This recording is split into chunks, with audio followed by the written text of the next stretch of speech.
Hello, good evening, नमस्कार। मैं हूं हर्ष श्रीवास्तव। आप सभी का अपने YouTube channel the real talks के इस प्लेटफॉर्म पर एक बार फिर से बहुत बहुत स्वागत करता हूं। तो welcome once again and after a long time आपसे मैं मिल रहा हूं। क्यों, इसका रीज़न क्या है? तो वैसे तो मेरा प्रयास यही रहता है, मैं यही ट्राई करता हूं कि आपके लिए मैं रेगुलर वीडियोस बनाऊं एंड आपके लिए रेगुलर वीडियोस लाता रहूं, ऐसे ही यूज़फुल कंटेंट आपके लिए बनाता रहूं। बट रीज़न उसका ये है कि मैं क्यों इतने टाइम बाद आपसे मुलाकात हो रहा, तो उसका सीधा रीज़न ये कि हमारी जो मदर थी उनकी तबीयत ख़राब हो गई थी एंड डॉक्टर ने ऑपरेशन सजेशन कर दिया था। तो ऑपरेशन कंप्लीट होने के बाद देन मैं आपसे मिल पा रहा हूँ और ये वीडियो आपके लिए लेकर आ रहा हूँ। तो आप सभी से सॉरी कहना चाहूँगा कि इतने टाइम के बाद आपसे मुलाकात हो रही। तो उसका सीधा ये रीज़न यही था कि अनफॉर्चुनेटली सडनली हमारी मदर की तबीयत ख़राब हो गई थी एंड आफ्टर दैट जब रिकवरी कंप्लीट हो गई देन मैं आपके लिए वापस से वीडियो लेकर आने के लिए पूरी तरीके से तैयार हूं और ये वीडियो आपके लिए बना रहा हूं। सो आज की हमारा जो वीडियो होने वाला है, जैसा कि मैंने अपने लास्ट वीडियो में आपसे कहा था कि जो ये वीडियो ये बहुत ही यूज़फुल वीडियो होने वाला, सभी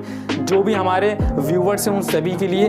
तो इस वीडियो में मैंने जैसा कि लास्ट वीडियो में आपसे कहा था कि इस वीडियो में मैं वो सीक्रेट आपको बताऊँगा कि आप कि लाइफ का एग्ज़ाम हो, आपके लाइफ का एग्ज़ाम हो या क्लास 10th का एग्ज़ाम हो या क्लास 12th का एग्ज़ाम हो, SBI PO का एग्ज़ाम हो या देश के IAS का एग्ज़ाम हो, इंडिया का सबसे बड़ा एग्ज़ाम IAS की भी अगर आप प्रिपरेशन कर रहे हैं ना, तो भी आपको इन 5 बातों को ध्यान रखना है। और इन 5 बातों का अगर आप ध्यान रखते हो, ये 5 सीक्रेट फॉर्मूले जो आपको मैं आज बताऊंगा, तो इन 5 बातों को आप अगर मान लो, इन 5 बातों अगर आप फॉलो कर लो, तो इस 5 बातों को फॉलो कर आप अपने क्लास 10th का एग्ज़ाम हो या क्लास 12th का एग्ज़ाम हो या SBI PO का एग्ज़ाम हो या इंडिया के सबसे बड़े एग्ज़ाम IAS का एग्ज़ाम हो, आप सभी एग्ज़ाम को क्लियर कर सकते हो। और वो भी फर्स्ट अटेम्प्ट में मैं क्लियर कराऊंगा आपका सभी एग्ज़ाम, आपके लाइफ का एग्ज़ाम हो या कोई भी एग्ज़ाम हो।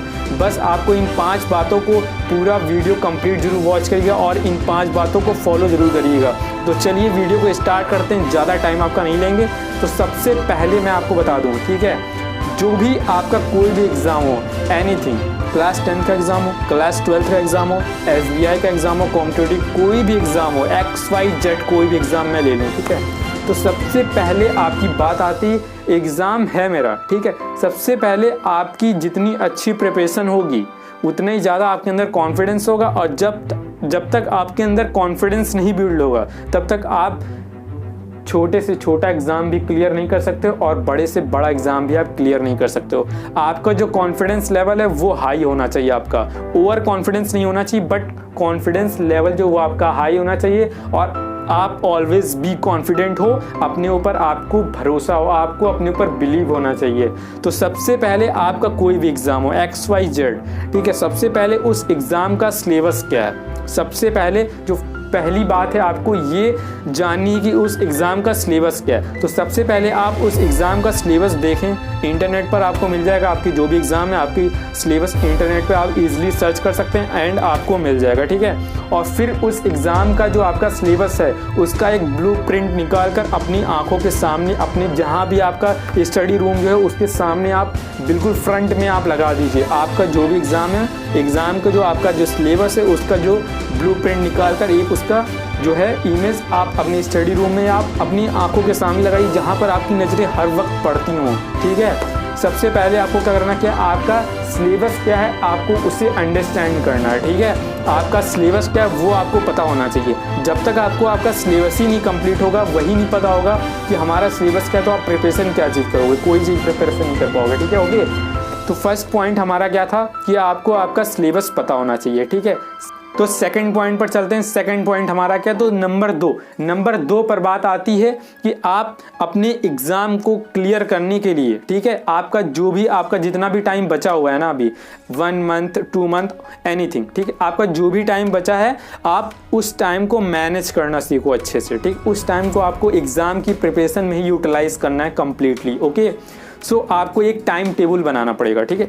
और उस टाइम टेबल को बनाने से ही कुछ नहीं हो जाएगा, आपको वो टाइम टेबल फॉलो भी रेगुलर करना पड़ेगा, ठीक है। रेगुलर बेसिस पे आपको वो टाइम टेबल को फॉलो भी करना है। तो नंबर 1 मैंने आपको बताया था कि आपका सिलेबस का आपका ब्लूप्रिंट आपकी आंखों के सामने होना चाहिए, 24 घंटे आपकी आंखों के सामने होना चाहिए, ताकि आपको याद रहे कि हमें क्या प्रिपरेशन करना है। नंबर 2 पॉइंट जो हमारा है वो हमने आपको बताया, क्या आपको एक टाइम टेबल बनाना है, ठीक है। टाइम टेबल, जब तक आपकी लाइफ में कोई भी डिसिप्लिन नहीं होगा, टाइम टेबल के अकॉर्डिंग आप अगर नहीं चलोगे, ठीक है, तो आप जो है अपनी लाइफ में कभी भी सक्सेसफुल मैन नहीं बन सकते हो और ना ही अपनी लाइफ में कुछ भी आप अचीव कर सकते हो, ठीक है। तो सबसे पहले आपको करना क्या है, एक टाइम टेबल बनाना है एंड उसे रेगुलरली फॉलो भी करना है, ठीक है। सेकंड थिंग ये। अब तीसरी बात कौन सी, तो नंबर 3 पॉइंट पर चलते हैं। नंबर 3 पर आपकी बात आती है नंबर तीसरी बात। तो तीसरी बात ये, आपको always be confident and be positive, ठीक है। Be confident and be positive, आपको ऑलवेज बी कॉन्फिडेंट रहना है, खुद पर भरोसा करना है और हमेशा पॉजिटिव रहकर प्रिपरेशन करना है, ठीक है। घबराना नहीं है। आपको एग्ज़ाम की प्रिपरेशन से लेकर एग्ज़ाम हॉल तक पहुंचने तक आपको ये जो बैलेंस आपको बनाकर चलना है, be confident and be positive. अपने आप पर भरोसा रखें आप, ठीक है, और पॉजिटिव होकर जाएं, ठीक है। बहुत से स्टूडेंट जो हैं वो मैंने देखा है वो ये गलती कर देते हैं और ये बहुत ही बड़ी गलती है और अननेसेसरी जो है सभी लोग करते हैं, ठीक है। तो आपको करना क्या है, ये गलती नहीं करनी। तो वो कौन सी गलती है, आपको अपने आप पर भरोसा तो रखना ही है, ठीक है। सबसे पहली भी ये बात, आपको बी कॉन्फिडेंट, अपने ऊपर आपको बिलीव करना है कि जो मैंने प्रिपरेशन किया है वो मैं करके आऊँगा, जितना मुझे आता है उसको मुझे अच्छे से करना है। ये नहीं आपका अगर कॉन्फिडेंट लो हो गया, ठीक है, आपका जो कॉन्फिडेंस है अगर वो आपका लो हो गया तो आपको जो चीज़ प्रिपेयर है आप वो तो उसमें भी आप कमी करके आ जाओगे और जो चीज़ नहीं आती वो तो आपकी जाएगी, ठीक है। मतलब कि जो आप प्रिपेयर करके गए हो कम से कम उसको तो आप अच्छे से करके आओ ना। आपका अगर कॉन्फिडेंस अच्छा नहीं है तो आपको जो आपने प्रिपेयर किया था आप उससे भी गड़बड़ कर दोगे और जो आपको नहीं आता वो तो आपका पहले से ही गड़बड़ है, ठीक है। और आपको जो है पॉजिटिव रहना है, ठीक है। स्टूडेंट्स जो हैं वो गलती मिस्टेक ये करते हैं कि जब भी एग्ज़ाम देने जाएंगे तो मैंने बहुत से स्टूडेंट को देखा है वो करेंगे क्या, फालतू की गपशप करेंगे। भाई ये क्वेश्चन है इसको देख लो, वो क्वेश्चन है उसे देख लो, ये भी आ सकता है वो भी आ सकता है, ये भी आ सकता है, ये क्वेश्चन भी आ सकता है वो क्वेश्चन भी आ सकता है। फालतू की गपशप करेंगे। जो आपको प्रिपरेशन करना है, ठीक है, जो भी आपको प्रिपरेशन करना है वो एक बार आप जब घर से निकलो ना फाइनली, तो बस यही मोड बना के निकलो कि अब मैंने सब कुछ प्रिपेयर कर लिया एंड आफ्टर दैट अब जो भी एग्ज़ाम में डायरेक्टली मैं अपनी परफॉर्मेंस दिखाऊंगा और जो कुछ भी मुझे आता है वो मैं कॉन्फिडेंटली करके आऊँगा एंड जो मैं कर रहा हूँ वो मुझे खुद पर बिल्कुल बिलीव है कि ये क्वेश्चन का आंसर यही होगा।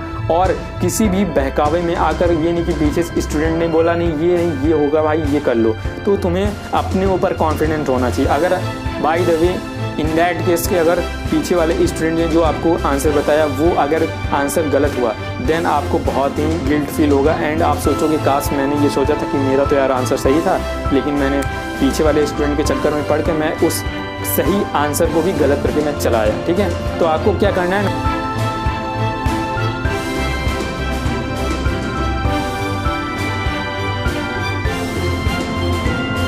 एंड नंबर 3 पॉइंट पर आपको मैंने क्या बताया कि be positive, okay, and be confident.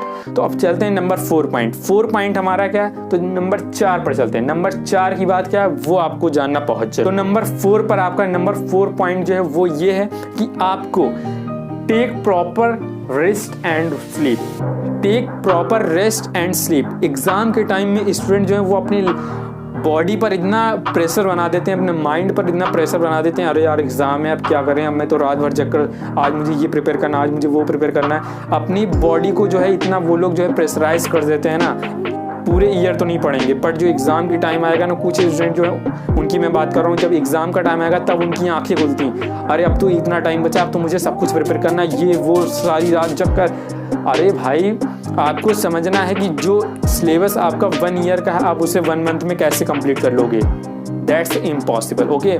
तो जितना भी टाइम बचा है और कम से कम चीज़ों को देखें और जो चीज़ें आपने पहले से ही देख रखी हैं उनको ही आप रिवाइज करें, कुछ भी नया प्रयास करें, नया प्रयास ना करें, ठीक है। कुछ भी जो नया प्रयास करते रहते हैं आप कि आज मैंने ये पढ़ा, कल वो पढ़ूंगा, कल ये पढ़ूंगा, कल वो पढ़ूंगा, वो सब मिक्सअप हो जाएगा, कुछ नहीं आप कर पाओगे एग्जाम में, ठीक है। जितना आपने किया उसको रिवाइज करें, एंड एग्जाम में जब कम टाइम बचा हो, एग्जाम आने में जब कम टाइम आपका बचा हो, तो उसमें कुछ भी नया पढ़ने का ट्राई ना करें, वो आपके लिए बहुत ही घातक साबित हो सकता है, ठीक है। तो take proper rest and sleep. Number 4 point को आप ध्यान से सुन लीजिएगा। आपकी बॉडी, अगर चाहते हो कि आपकी एग्ज़ाम के दिन आपकी बॉडी अच्छा रिस्पांस दे, ठीक है, उस दिन आपके बॉडी का अच्छा रिस्पांस आना भी बहुत ज़रूरी है। आप सब कुछ प्रिपेयर कर लिया, लेकिन अगर आपकी तबीयत खराब हो गई बाय द वे, तो आप क्या कर पाओगे? कुछ नहीं कर पाओगे। इसलिए अपनी बॉडी को भी आपको मेंटेन करके चलना है, and take proper rest and take proper sleep. अच्छी नींद भी बहुत ज़रूरी है आपके एग्ज़ाम की कंप्लीट करने के लिए, ठीक है। तो नंबर 4 पॉइंट। तो नंबर 5 पॉइंट जो है वो सबसे इंपॉर्टेंट पॉइंट है, तो उससे आप बिल्कुल भी स्किप मत करिएगा, और इस बात को आप ध्यान से सुनिएगा। आपके लाइफ का एग्जाम हो या फिर XYZ SBI PO का एग्जाम हो, या देश के सबसे बड़े एग्जाम IAS का एग्जाम हो, आपका कोई भी बोर्ड का एग्जाम हो, XYZ एनीथिंग, तो आपको जो चीज़ें आपने प्रिपेयर की हैं और जो चीज़ आप प्रिपेयर कर रहे हो, 5 पॉइंट का सीक्रेट यही है कि आपने जितना भी प्रिपेयर किया उसको आपको रिवाइज करना है। लास्ट के डेज में आपको सिर्फ और सिर्फ रिवीजन करना है, कुछ भी नया ट्राई नहीं करना है। आपको क्या करना है? आपको रिवीजन करना है, सिर्फ और सिर्फ रिवीजन, ठीक है। तो आपने जितना भी पढ़ा है उसको आपको लास्ट के डेज में रिवीजन करना है, और कुछ भी नया ट्राई नहीं करना है, जिससे अगर आप नया ट्राई करते हो तो आपने जितना भी प्रिपेयर कर रखा है ना लास्ट के डेज में, वो सभी आप स्किप कर दोगे और वो सभी मिक्सअप हो जाएगा, और आप एग्ज़ाम में कुछ भी एफर्ट नहीं डाल पाओगे। तो 5 पॉइंट को आप जरूर से ध्यान से इस बात को याद कर लीजिएगा कि हमने जितना भी प्रिपेयर किया है, जिस चीज़ की मैंने प्रिपरेशन की है, कि लास्ट के डेज में एग्ज़ाम की टाइम आने से पहले सिर्फ और सिर्फ उसी चीज़ का रिवीजन करना है जो चीज़ मैंने पहले से प्रिपेयर कर रखा है। हमें उस टाइम पर कुछ भी नया नहीं पढ़ना है, ठीक है। तो ये थे आपके लास्ट के 5 पॉइंट्स, और इन 5 पॉइंट्स को आपको स्क्रीन पर एक बार मैं आपको शो ऑफ करा देता हूँ। आप एक बार फिर से देख सकते हैं, ये सभी 5 पॉइंट्स हैं, एक एक कर आप पढ़ सकते हैं इजीली, एंड इसे आप एक जगह नोट डाउन कर लें, और 100% गारंटी मैं दे सकता हूँ, अगर आप इन 5 पॉइंट्स को फॉलो करते हैं, आपका बोर्ड का एग्ज़ाम हो, आपका SBI PO का एग्ज़ाम हो, आपका कॉम्पिटिटिव एग्ज़ाम हो, आपका इंडिया का सबसे बड़ा एग्ज़ाम IAS का एग्ज़ाम भी हो, तो आप सभी एग्ज़ाम को ईजिली क्लियर कर सकते हो इन 5 पॉइंट्स की बदौलत। ये 5 बातें आपको देश के किसी भी एग्ज़ाम को क्लियर करने में, और वो भी फर्स्ट अटेम्प्ट में क्लियर करने में, बिल्कुल 100% बेनिफिट देंगी आपको ये 5 बातें। तो इन 5 बातों को याद रखें और अपने एग्ज़ाम की प्रिपरेशन में इन 5 बातों को ज़रूर से ज़रूर फॉलो करें। तो मिलते हैं नेक्स्ट वीडियो में, एंड आपकी कोई भी क्वेरीज हो, आपके कोई भी क्वेश्चंस हो, आप मुझे सीधा कमेंट बॉक्स में कमेंट कर सकते हैं। हमारी जो व्हाट्सएप है, इंस्टाग्राम है, वहाँ पर भी आप हमें फॉलो करें, एंड वहाँ पर भी आपको बहुत ही यूज़फुल कंटेंट मिलता रहेगा। एंड आपकी कोई भी क्वेश्चंस पर अगर आप चाहते हैं कि मैं वीडियो लेकर आऊँ, तो आप मुझे क्वेश्चन कर दीजिएगा, सेंड कर दीजिएगा, कमेंट कर दीजिएगा, हमारे व्हाट्सएप पर कर दीजिएगा। स्क्रीन पर आप देख सकते हैं जो हमारी व्हाट्सएप डिटेल है, वो सभी आपको कॉन्टैक्ट डिटेल सभी कुछ आपको प्रोवाइड कराई गई हैं। वहाँ से आप अपने क्वेश्चन को हम तक पहुँचा सकते हैं। हम आपके क्वेश्चन के आंसर को आप तक पहुँचा कर रहेंगे, ये हमारा प्रॉमिस है आपसे। तो मिलते हैं नेक्स्ट वीडियो के साथ, तब तक के लिए अपना ख्याल रखिए, अपने फैमिली का ख्याल रखिए, और हमारे चैनल के साथ यूं ही जुड़े रहिए, और ऐसे यूज़फुल कंटेंट मैं आपके लिए लाता रहूँगा। तो मिलते हैं नेक्स्ट वीडियो में, तब तक के लिए गुड इवनिंग एंड नमस्कार।